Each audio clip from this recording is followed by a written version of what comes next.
Okay, so I guess I'm weird or whatnot have you. Uh, as I said once before, posting a picture of this particular starter guitar. I got it from New to You, which is the local thrift shop down on Columbus Road, uh, relatively about 5 years before my friend Eric passed away. And the only reason I've kept it so far, I've thought of trading it in a couple of times for a acoustic, a wooden bass guitar. But one of the only reasons I've kept it is because I like the sound it made every time that I play the only song that Eric ever taught me on this guitar. And yes, I'm one of those annoying people that keeps my pick in the neck. No capo! If you ever learn anything about me in life, remember that capos are evil. They break strings. Although they do produce opportunity, but I'll tell you about that in a minute. This is actually the only riff Eric ever taught me. And we were both drinking sangria at the time.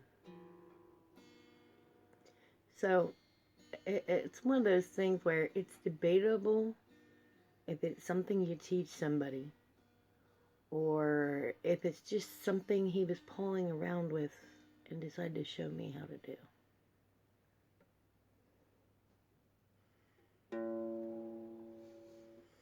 Okay, I'm rusty. Let's own it. But I'm going to try it anyway.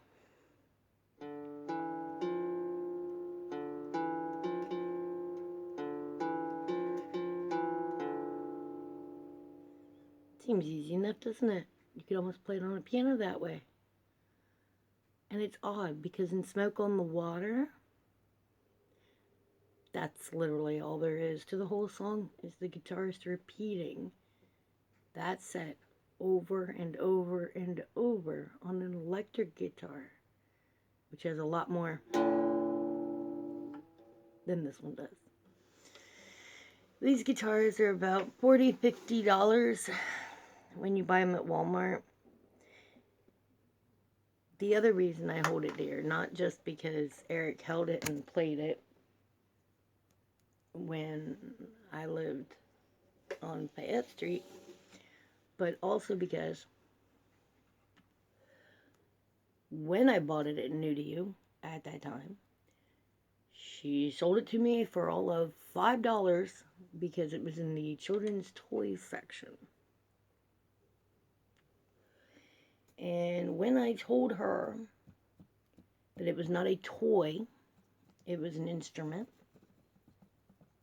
she said, and I quote, any child who's 6 years old or higher would consider this an instrument. She says, any child under the age of 6 would consider it a toy. And I said, it has all its strings, all its tuner bars, everything that it would need to be an actual instrument. And she said, well, regardless of the cost, that's where we put it. Now, do you want it for the $5 or not? And I thought about it, and I wanted it. I wanted to learn to play guitar. And then things happened. Eric got sick. Eric moved away to Pomeroy, which doesn't seem that far, but sometimes to me it seemed like an eternity, and I wish I would have spent more time with it. But I've also learned to do it this way without the pick, which is a weird thing.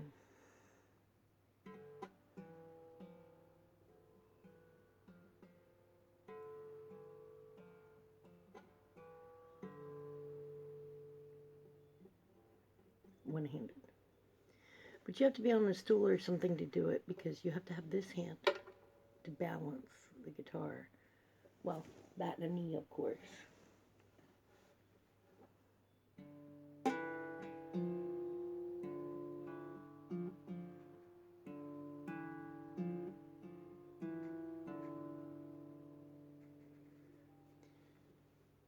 So if anybody's watching this and they've always wanted to learn to play the guitar, the easiest way to start is 2, 3, 4, 2, 3, 4,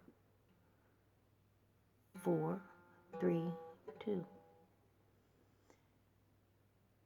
Now, for a few years, I tried to be a business manager, tried to be a band manager, and I had a couple clients. It was nice. The pay wasn't much. There was some dispute about CD sales. But at the end of the day, I liked doing it. I was happy with it. And now I'm happy being sober, doing all the things I do with the community. There's just one more thing I want to do. I want to make some happy little trees, content little clouds, and a few other things. But I'll tell you about that another time. Oh, the reason I said capos are evil, but they can lead to good things. A capo is a device that goes on your guitar here. Has a clamp-like function that holds down the chords to whatever strength you put them. So as the tension lets off, it holds a specific note.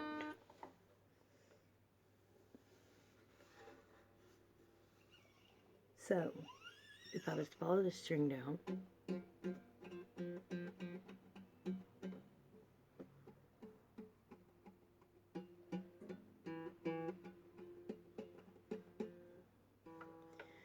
and the tension on the string can make it snap.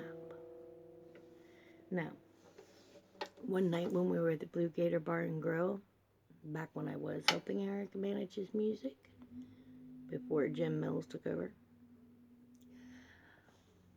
what happened was, Eric had a capo on his guitar, on a G string of his acoustic guitar. He was playing the open mic night, and the G string broke.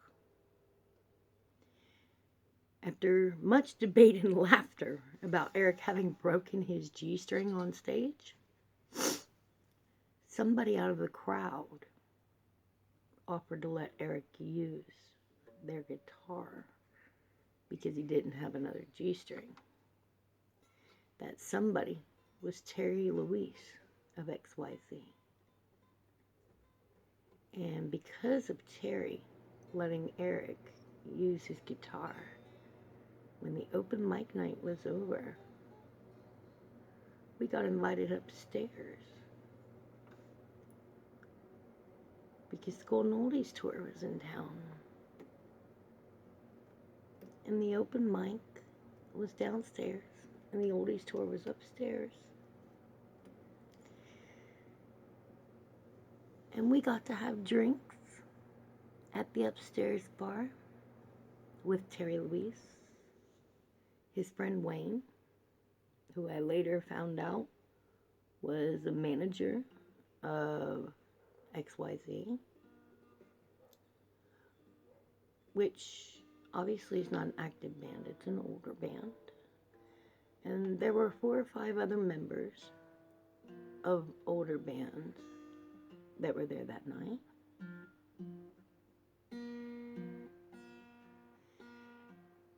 And as we were sitting there, for the first time in my life, this guy Wayne looks at me and he says, "Have you ever thought of playing yourself or sitting on stage yourself?"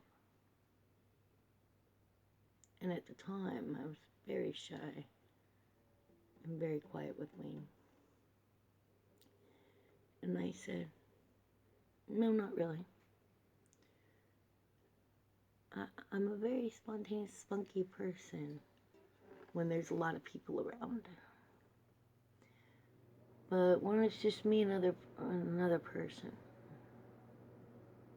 and in that sense, at that moment in the universe, it felt like it was just me and Wayne, I get kind of shy. mistake. I said, no, not really. I get too nervous on stage.